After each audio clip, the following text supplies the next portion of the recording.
मुनफ़ियत एक है इस कौम की, नुकसान भी एक ही सबका नबी, दीन भी ईमान भी एक, हरम पाक भी अल्लाह भी कुरान भी एक, कुछ बड़ी बात थी होते जो मुसलमान भी एक।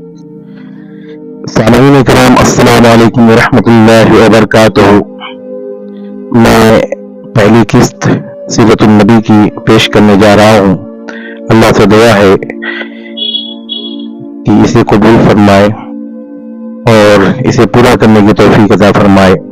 मेरे अहबाब, अगर इसमें कोई गलती भी है तो कमेंट के जरिए आप मुझे बतला सकते हैं और मैं सीरतुन नबी की ये पहली किस्त आप लोगों से दुआ है कि अल्लाह ताला मुझे अजर व सवाब से नवाजे। वलादत बासादत रसूलुल्लाह सल्लल्लाहु अलैहि वसल्लम मक्का में शाद बनी हासिम के अंदर 9 रबीउल अव्वल एक आमुल फसील यौम दोशंबा को सुबह के वक्त पैदा हुए।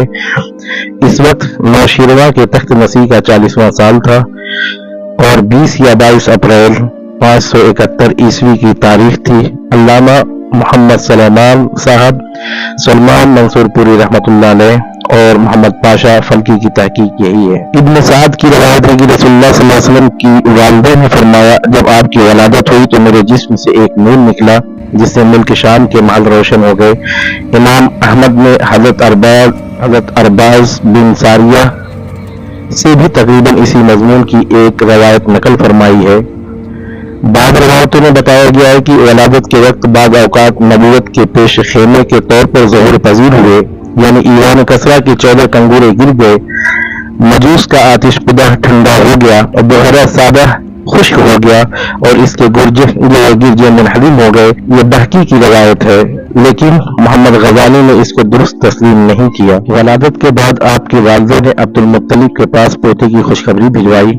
वो शादा को फरमा तशरीफ लाए और आपको खाने काबा में ले जाकर अल्लाह ताला से दुआ की और उसका शुक्र अदा किया। आपका नाम मोहम्मद तजवीज़ किया। ये नाम अरब में मारूफ न था, यानी इसके पहले ये नाम इस दुनिया में नहीं था। ये खास मोहम्मद सल्लल्लाहु अलैहि वसल्लम के लिए था जो अल्लाह की तरफ से था।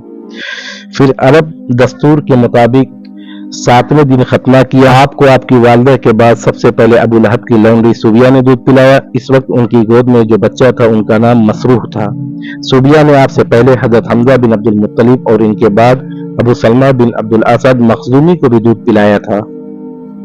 दाई हलीमा के पैदाइश के बाद दाई हलीमा के पास आप सल्लल्लाहु अलैहि वसल्लम की रवानगी।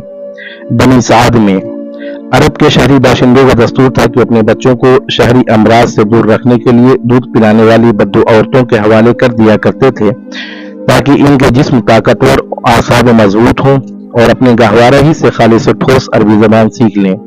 ऐसा नहीं था कि अरब में अरबियां और मक्का में अरबी जबान न थी। बदुओं की एक खास अरबी थी जो फसीह बलीग होती थी। इसी दस्तूर के मुताबिक अब्दुल मुत्तलिब ने दूध पिलाने वाली दाया तलाश की और नबी सल्लल्लाहु अलैहि वसल्लम को हजरत हलीमा बिन्त अबी ज़ुबैर के हवाले किया। ये कबीला बनी साद बकुर की एक खातून थी। इनके शौहर का नाम हारिस बिन अब्दुल अजी और कुनियत अबू कफ्शा थी। वह भी कबीला बनी साद ही से ताल्लुक रखते थे। इससे एक कतरा दूध न निकलता था। इधर भूख से बच्चा इस कदर बिलखता था, हम रात भर सो नहीं सकते थे। न मेरे सीने में बच्चे के लिए कुछ था, न ऊँटनी की खुराक दे सकती थी। बस हम बारिश और खुशहाली के आगे आस लगाए बैठे थे। मैं अपनी गद्दी पर सवार होकर चली तो वो कमजोरी दुबलेपन के सबब इतनी सुस्त रफ्तार निकली कि काफिला तंग आ गया। खैर, हम किसी न किसी तरह दूध पीने वाले बच्चों को तलाश में मक्का पहुंच गए।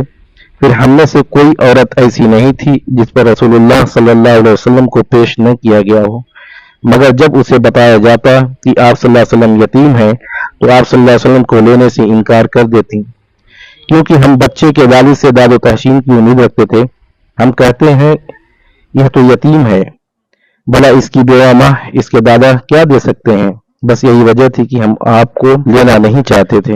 उधर जितनी औरतें मेरे हमरा आई थीं सबको कोई न कोई बच्चा मिल गया, सिर्फ मुझे ही को न मिल सका। जब वापसी की बारी आई तो मैंने अपने शौहर से कहा, खुदा की कसम मुझे अच्छा नहीं लगता मेरी सारी सहेलियां तो बच्चे लेकर जाएं और तन्हा मैं कोई बच्चा लिए बगैर वापस जाऊं। मैं जाकर इस यतीम बच्चे को ले लेती हूँ। शौहर ने कहा, کوئی حرج نہیں، ممکن ہے اللہ اسی میں برکت دے۔ اس کے بعد میں جا کر بچہ لے لیا اور محض اس بنا پر لے لیا کہ کوئی بچہ نہ مل سکا۔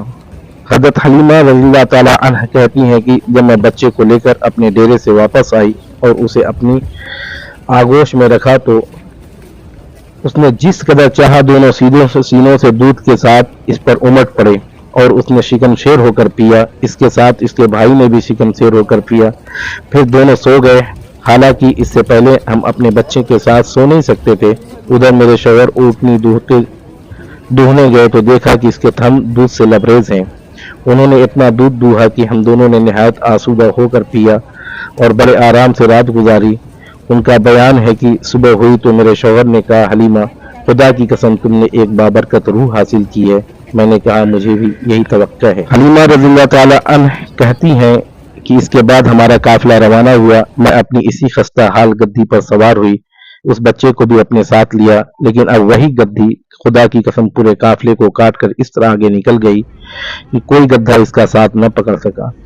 یہاں تک کہ میری سہیلیاں مجھ سے کہنے لگی، ابو زعیب کی بیٹی، ارے یہ کیا کیا ہے، ذرا ہم پر مہربانی کر، آخر یہ تیری وہی گدی تو ہے جس پر تو سوار ہو کر آئی تھی۔ میں کہتی ہاں ہاں بخدا یہ وہی ہے۔ وہ کہتی اس کا یقین کوئی خاص معاملہ ہے۔ پھر ہم بنو سعد میں اپنے گھروں کو آ گئے۔ مجھے معلوم نہیں کہ اللہ کی روئے زمین کا کوئی خطہ ہمارے علاقے سے زیادہ کہتدہ نہ تھا، لیکن ہماری واپسی کے بعد میری بکریاں چرنے جاتی، آسودہ حال اور دودھ سے بھرپور واپس آتی۔ ہم دودھتے پیتے، جبکہ کسی انسان کو دودھ کا ایک قطرہ بھی نصیب نہ ہوتا۔ ان کے جانوروں کے تھنوں میں دودھ سرے سے رہتا ہی نہ تھا، حتیٰ کہ ہماری قوم کے شہری اپنے چرواہوں سے کہتے کہ کم بختوں جاؤ، جانور وہی چرانے لے جایا کرو جہاں ابو زید کی بیٹی کا چرواہا لے جاتا ہے، لیکن تب بھی ان کی بکریاں بھوکی واپس آتی، ان کے اندر ایک قطرہ دودھ نہ رہتا، جبکہ میری بکریاں آسودہ اور دودھ سے بھرپور پلٹتی۔ اس طرح ہم اللہ کی طرف سے مسلسل اضافے اور خیر کا مشاہدہ کرتے، یہاں تک کہ اس کے بچے کو 2 سال پورے ہو گئے۔ میں نے دودھ چھڑا دیا، یہ بچہ دوسرے بچوں کے مقابل اس طرح بڑھ رہا تھا، 2 سال پورے ہوتے ہوتے وہ کڑا اور گٹھیلا ہو چلا۔ اس کے بعد ہم اس بچے کو اس کی والدہ کے پاس لے گئے، لیکن ہم اس کی جو برکت دیکھتے آئے تھے، اس کی وجہ سے ہماری انتہائی خواہش یہی تھی کہ وہ ہمارے پاس رہے۔ چنانچہ ہم نے ان کی ماں سے گفتگو کی۔ میں نے کہا کیوں نہ آپ میرے بچے کو میرے پاس ہی رہنے دیں، ذرا مضبوط ہو جائے، کیونکہ مجھے اس کے متعلق مکہ کی وبا کا خطرہ ہے۔ غرض ہمارے مسلسل اصرار پر انہوں نے بچہ ہمیں واپس دے دیا۔ آپ صلی اللہ علیہ وسلم کھیلتے کودتے 5 اور 6 کے درمیان میں ان کا ایک واقعہ ہوا۔ وہ واقعہ سکے صدر کے نام سے مشہور ہوا، جو جبرائیل علیہ السلام اور آپ صلی اللہ علیہ وسلم کی زمزم سے پانی کا دھلنا ہوا ان کے دلوں کو یہ واقعہ پیش کر رہے ہیں۔ واقعہ سکے صدر اس طرح رسول اللہ صلی اللہ علیہ وسلم مدت رضاعت ختم ہونے کے بعد بھی بنو سعد ہی میں رہے، یہاں تک کہ ولادت کے 4 یا 5ویں سال شک صدر سینہ مبارک چاک کیے جانے کا واقعہ پیش آیا۔ ان کی تفصیل حضرت انس رضی اللہ تعالیٰ عنہ صحیح مسلم میں مروی ہے کہ رسول اللہ صلی اللہ علیہ وسلم کے پاس حضرت جبرائیل علیہ السلام تشریف لائے۔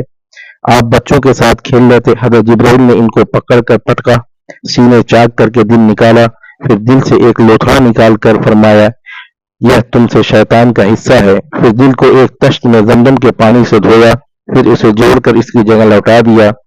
ادھر بچے دوڑ کر آپ کی ماں یعنی دائیا کو پاس پہنچے اور کہنے لگے محمد قتل کر دیا گیا۔ ان کے گھر کے لوگ جھٹ پٹ پہنچے، دیکھا تو آپ کا رنگ اترا ہوا تھا۔ اس واقعے کے بعد حلیمہ رضی اللہ تعالی عنہا کو خطرہ محسوس ہوا، انہوں نے آپ کو آپ کی ماں کے حوالے کر دیا، چنانچہ آپ 6 سال کی عمر تک والدہ ہی کے آغوش محبت میں رہے۔